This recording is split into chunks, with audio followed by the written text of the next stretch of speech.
ಕೊಲ್ಲಿ ಯುದ್ಧಕ್ಕೆ ಬ್ರೇಕ್ ಬೀಳುತ್ತಾ ಶಾಂತಿ ಒಪ್ಪಂದಕ್ಕೆ ಒಪ್ಪಿತ ಖಮೇನಿ ಪಡೆ ಇರಾನ್ ಬೇಡಿಕೆಗೆ ಅಸ್ತು ಅಂದ್ರ ಟ್ರಂಪ್ ಯುದ್ಧ ಅಂತ್ಯ ಆಯ್ತಾ?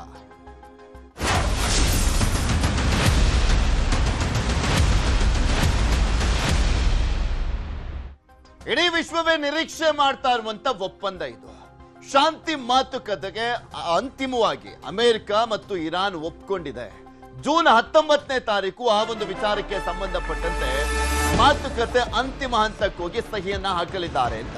ಅಮೆರಿಕ ಇರಾನ್ ನಡುವೆ ಶಾಂತಿ ಒಪ್ಪಂದ ಅಂತಿಮ ಜೂನ್ 19ರಂದು ಸ್ವಿಟ್ಜರ್ಲ್ಯಾಂಡ್ ನಲ್ಲಿ ನಾಯಕರು ಸಹಿಯನ್ನ ಹಾಕಲಿದ್ದಾರೆ. ಮಧ್ಯಪ್ರಾಚ್ಯ ಯುದ್ಧಕ್ಕೆ ಅಂತಿಮ ತೆರೆ ಬೀಳುವಂತ ಸಾಧ್ಯತೆ ಇದೆ. ಯಾಕೆಂದ್ರೆ ಏನೇ ಒಪ್ಪಂದ ಮಾಡ್ಕೊಂಡ್ರು ಇದನ್ನ ನಂಬೇಕಾ ಬೇಡವಾ ಅಂತ ಅನ್ಸುತ್ತೆ. ಆ ರೀತಿಯಾಗಿ ಕೆಲವೊಮ್ಮೆ ಕದನ ವಿರಾಮ ಅಂತಾರೆ, ಕದನ ವಿರಾಮ ಹೇಳಿದಂತ ಸಂದರ್ಭದಲ್ಲೇ ದಾಳಿಗಳನ್ನ ಮಾಡ್ತಾರೆ.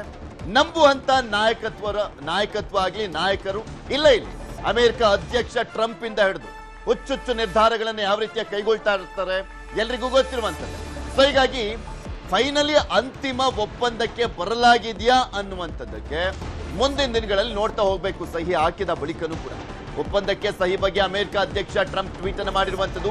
ಇರಾನ್ ಜೊತೆಗಿನ ಒಪ್ಪಂದವು ಈಗ ಪೂರ್ಣಗೊಂಡಿದೆ. ಅಮೆರಿಕ ನೌಕಾಪಡೆಯ ದಿಗ್ಬನ ತೆಗೆದು ಹಾಕ್ತಾ ಇದ್ದೇವೆ ಅಂತ ಹೇಳಿದ್ದಾರೆ.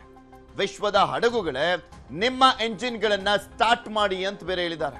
ನಿಮ್ಮ ಎಂಜಿನ್ಗಳನ್ನ ಸ್ಟಾರ್ಟ್ ಮಾಡಿ, ಯಾವೆಲ್ಲ ಶಿಪ್ಗಳಿದಾವೆ ಅವೆಲ್ಲವೂ ಕೂಡ ನಿಮ್ ದೇಶಕ್ಕೆ ಹೊರಡಬಹುದು.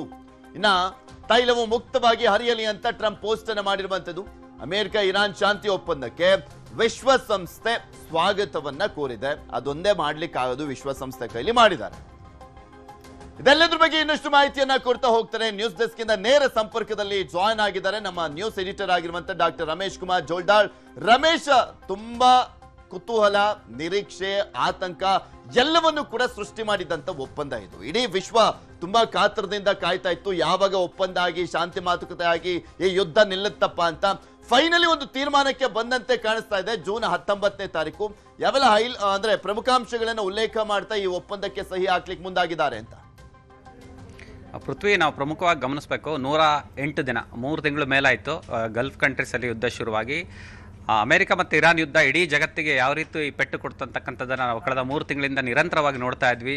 ಸೊ ಹೋಟೆಲ್ಗಳಲ್ಲಿ ಗ್ಯಾಸ್ ಪ್ರಾಬ್ಲಮ್ ಆಯಿತು, ಪೆಟ್ರೋಲ್ ಡೀಸೆಲ್ ರೇಟ್ ಜಾಸ್ತಿ ಆಯಿತು, ಶೇರ್ ಮಾರ್ಕೆಟ್ಗಳು ಬಿದ್ದೋಯ್ತು, ಚಿನ್ನ ಬೆಳ್ಳಿ ದರದಲ್ಲಿ ಸಿಕ್ಕಾಬಟ್ಟೆ ಏರಿಕೆ ಆಯಿತು. ಇಡೀ ಜಗತ್ತಿಗೆ ಒಂದು ರೀತಿಯ ಅನಿಶ್ಚಿತತೆ ಇತ್ತು. ಯುದ್ಧ ಯಾವಾಗ ನಿಲ್ಲುತ್ತೆ, ಯಾವಾಗ ಒಂದು ರೀತಿ ರಿಲ್ಯಾಕ್ಸ್ ಸಿಗುತ್ತೆ ಎಕನಾಮಿಕಲಿ ಅಂತಕ್ಕಂಥದ್ದು. ಅದಕ್ಕೆ ಫೈನಲಿ ನಿನ್ನೆ ರಾತ್ರಿ ಒಂದು ಅಗ್ರಿಮೆಂಟ್ ಆಗೋದಕ್ಕೆ ಒಪ್ಪಿದಾರಷ್ಟೇ. ಅಗ್ರಿಮೆಂಟು ಇದೇ 19ಕ್ಕೆ ಒಂದು ಅಗ್ರಿಮೆಂಟ್ಗೆ ಸೈನ್ ಮಾಡ್ತಿದ್ದಾರೆ ಇರಾನ್ ಮತ್ತು ಅಮೆರಿಕ. ಪ್ರಮುಖವಾಗಿ ಇಲ್ಲಿ 14 ಅಂಶಗಳನ್ನು ಇರಾನ್ ಮುಂದಿಟ್ಟಿತ್ತು. ಆ 14 ಅಂಶಗಳನ್ನು ಅಮೆರಿಕ ಒಪ್ಕೊಂಡಿದೆ. ಬಹುಮುಖ್ಯವಾಗಿ ಇರಾನ್ ಸುತ್ತ ಏನು ಅಮೆರಿಕ ಮಿಲಿಟರಿ ಇತ್ತು, ಸೊ ಅದನ್ನೆಲ್ಲ ವಾಪಸ್ ಕರ್ಸ್ಕೋಬೇಕು ಅಂತಕ್ಕಂಥದ್ದು ಮೊದಲೇ ಕಂಡೀಷನ್. ಮತ್ತು ಲೆಬನಾನಲ್ಲಿ ಟಾರ್ಗೆಟ್ ಮಾಡಿ ಅಮೆರಿಕ ಹೊಡಿತಾ ಇತ್ತು ಹಿಜ್ಬುಲ್ಲಾ ಏನೋ ಟೆರರಿಸ್ಟ್ ಇದ್ರು ಅವ್ರನ್ನ. ಸೊ ಲೆಬನಾನ್ ತಂಟೆಗೆ ಹೋಗ್ಬಾರ್ದು ಅಂತಕ್ಕಂಥದ್ದು ಪ್ರಮುಖ ಕಂಡೀಷನ್. ಅದಕ್ಕೂ ಕೂಡ ಅಮೆರಿಕ ಒಪ್ಕೊಂಡಿದೆ. ಮತ್ತು ಸುಮಾರು $25 ಶತಕೋಟಿ ಆಸ್ತಿಯನ್ನು ಅಮೆರಿಕ ಇರಾನ್ ಫ್ರೀಸ್ ಮಾಡ್ಕೊಂಡಿತ್ತು, ಅಂದರೆ ಆಸ್ತಿಯನ್ನು ವಶಪಡಿಸ್ಕೊಂಡಿತ್ತು. ಆಸ್ತಿನೆಲ್ಲ ರಿಲೀಸ್ ಮಾಡಬೇಕು ಅಂತ ಕಂಡೀಷನ್, ಅದಕ್ಕೂ ಕೂಡ ಅಮೆರಿಕ ಒಪ್ಕೊಂಡಿದೆ. ಮತ್ತು ಸುಮಾರು $300 ಬಿಲಿಯನ್ ನೆರವನ್ನು ನೀಡಬೇಕು. ಅಂದರೆ ಅಮೆರಿಕ ದಾಳಿಯಿಂದ ಇರಾನ್ನಲ್ಲಿ ಎಷ್ಟು ನಷ್ಟ ಆಗಿದೆ ಅದರಲ್ಲಿ $300 ಬಿಲಿಯನ್ ಪ್ರಮುಖವಾಗಿ ಮೊದಲ ಹಂತದಲ್ಲಿ ರಿಲೀಸ್ ಮಾಡಬೇಕು ಅಂತ ಕಂಡೀಷನ್, ಅದಕ್ಕೂ ಕೂಡ ಅಮೆರಿಕ ಒಪ್ಪಿದೆ. ಬಹುಮುಖ್ಯವಾಗಿ ಮತ್ತೆ ಇರಾನ್ನ ಯಾವುದೇ ಆಂತರಿಕ ವಿಚಾರದಲ್ಲಿ ಅಮೆರಿಕ ಮೂಗು ತುರಿಸಬಾರ್ದು ಅಂತಕ್ಕಂಥದ್ದು, ಆ ಕಂಡೀಷನ್ ಕೂಡ ಅಮೆರಿಕ ಒಪ್ಕೊಂಡಿದೆ. ಮತ್ತು ಪ್ರಮುಖವಾಗಿ ಇಲ್ಲಿ ಅಮೆರಿಕ ಟಾರ್ಗೆಟ್ ಮಾಡಿದೆ ಒಂದು ಹರ್ಮುಜ್ ಜಲಸಂಧಿಯನ್ನು ತನ್ನ ಕಸ್ಟಡಿ ತಗೋಬೇಕು, ಅದರ ಮೇಲೆ ಹಿಡಿತವನ್ನು ಸಾಧಿಸಬೇಕು. ಮತ್ತು ಕಾರ್ಗ್ ದ್ವೀಪದಲ್ಲಿ ಏನು ಸಾಕಷ್ಟು ಕ್ರೂಡ್ ಆಯಿಲ್ ಸ್ಟಾಕ್ ಇತ್ತು, ಸೊ ಅದ್ರ ಮೇಲೆ ಕಂಟ್ರೋಲ್ ತಗೋಬೇಕು ಅಂತಕ್ಕಂಥದ್ದು. ಮತ್ತು ಇನ್ನೊಂದು ಪ್ರಮುಖವಾಗಿ ನ್ಯೂಕ್ಲಿಯರ್ನ ಬಳಸಬಾರ್ದು ಇರಾನ್, ಅದ್ರ ಮೇಲೆ ಹಿಡಿತವನ್ನು ಸಾಧಿಸಬೇಕು, ಅದನ್ನು ಜಾಗತಿಕ ಮಟ್ಟದಲ್ಲಿ ಸರೆಂಡರ್ ಮಾಡಬೇಕು ಅಂತಕ್ಕಂಥದ್ದು ಪ್ರಮುಖ ಡಿಮ್ಯಾಂಡ್ ಆಗಿತ್ತು ಅಮೆರಿಕದ್ದು. ಆದರೆ ಈ 3 ಪ್ರಮುಖ ಬೇಡಿಕೆಗಳನ್ನು ಸದ್ಯಕ್ಕೆ ಇದರಲ್ಲಿ ಕಾಣಿಸ್ತಾ ಇಲ್ಲ. ಅಂದರೆ 19ನೇ ತಾರೀಕು ಅಗ್ರಿಮೆಂಟ್ ಇದೆ, ಆ ಅಗ್ರಿಮೆಂಟ್ನಲ್ಲಿ ಈ ನ್ಯೂಕ್ಲಿಯರ್ನ ಏನು ಇದೆ ಅದನ್ನು ಸರೆಂಡರ್ ಮಾಡೋದ್ರ ಬಗ್ಗೆ ಡಿಸ್ಕಷನ್ ಆಗುತ್ತೆ, ಯಾವುದೇ ಡಿಸಿಷನ್ ತಗೊಂಡಿಲ್ಲ. ಮತ್ತು ಪ್ರಮುಖವಾಗಿ ಮಿಲಿಟ್ರಿಯನ್ನು ವಾಪಸ್ ಕರ್ಸ್ಕೊಳ್ಳೋದಕ್ಕೆ 30 ಡೇಸ್ ಡೆಡ್ಲೈನ್ ಇದೆ, 30 ದಿನದೊಳಗಡೆ ಆಗಿ ಅದನ್ನು ವಾಪಸ್ ತಗೋಬೇಕು. ಮತ್ತು ನ್ಯೂಕ್ಲಿಯರ್ ಬಗ್ಗೆ ಏನು ಡಿಸ್ಕಷನ್ ಆಗ್ತಾ ಇದೆ ಅದನ್ನು 60 ದಿನಗಳ ಡೆಡ್ಲೈನ್ ಇಟ್ಕೊಂಡಿದ್ದಾರೆ. ಅಂದರೆ ಅಗ್ರಿಮೆಂಟ್ ಸೈನ್ ಆದಮೇಲೆ 60 ದಿನದೊಳಗಡೆ ಎರಡೂ ದೇಶಗಳು ಕೂಡ ಕೂತು ಮಾತುಕತೆ ಮೂಲಕ ಬಗೆಹರಿಸ್ಕೋಬೇಕು ಅಂತಕ್ಕಂಥದ್ದು. ಸದ್ಯಕ್ಕೆ ಯುದ್ಧ ನಿಲ್ತಾ ಇದೆ ಅನ್ನೋದೇ ಒಂದು ದೊಡ್ಡ ಸಮಾಧಾನದ ಸಂಗತಿ.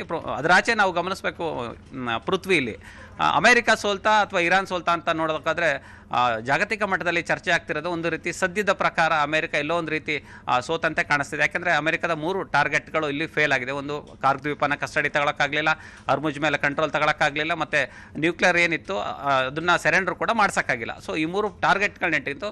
ಹಾಗಾಗಿ ಆ 3 ಪ್ರಮುಖ ಅಂಶಗಳಲ್ಲಿ ಇಲ್ಲಿ ಅಮೆರಿಕ ಮೇಲ್ನೋಟಕ್ಕೆ ಸದ್ಯಕ್ಕೆ ಅದು ಸೋತಂತೆ ಕಾಣಿಸ್ತಾ ಇದೆ. ಮುಂದಿನ ಅಂದರೆ 19ಕ್ಕೆ ಏನು ಅಗ್ರಿಮೆಂಟ್ ಆಗುತ್ತೆ ಅಲ್ಲೇನಾದರೂ ಮತ್ತೊಂದಿಷ್ಟು ಡಿಸ್ಕಷನ್ ಆಗುತ್ತಾ ನೋಡಬೇಕು.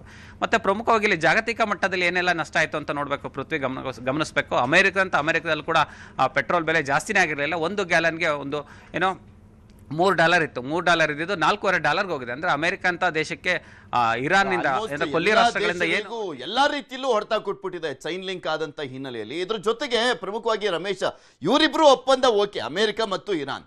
ಆದ್ರೆ ಅಲ್ಲೊಂದು ದೇಶ ಇದೆಯಲ್ಲ, ಇಸ್ರೇಲ್ ಅನ್ನುವಂತ ದೇಶ, ಅವ್ರು ಇಲ್ಲಿ ಒಪ್ಪಂದ ಕದನ ವಿರಾಮ ಅಂತ ಹೇಳ್ತಾ ಇದ್ರು ಕೂಡ ದಾಳಿ ಮಾಡ್ತಾ ಇರ್ತಾರೆ, ಉರಿಯುವಂತ ಬೆಂಕಿಗೆ ತುಪ್ಪ ಸುರಿಯುವಂತ ಕೆಲಸ ಮಾಡ್ತಾರೆ.